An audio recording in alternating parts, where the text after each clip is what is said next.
Гръбна екстензия. Изпълняваме хиперекстензия по ъгъл 45 градуса. Работим максимално гърба. Това упражнение е много важно, за да можем в бъдеще да изпълняваме тежки базови упражнения, където ще ни е необходимо да имаме здрави стабилизиращи мускули.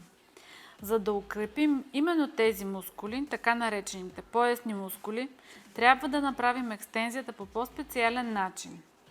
Като правило, обичайната екстензия, позната на всички с прав гръб, работи преди всичко гърба, но той работи в статика, а част от натоварването отива в задно бедро и в седалищните мускули. Тоест тази екстензия не съответства на нашите задачи. Изходно положение. Максимално се навеждаме надолу, като закръгляме гърба си и се изправяме с рамената нагоре. Концентрираме се на работещите мускули, а това са поясните мускули ниско долу в кръста.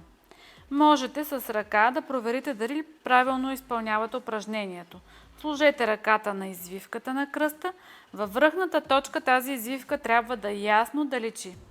А в най-ниското положение се опитайте максимално да я изравните, т.е. тази чупка в кръста да я заличите. Повдигате се, съкращавате мускулите и слизате ниско долу, като също така много добре разтягате мускулатурата си.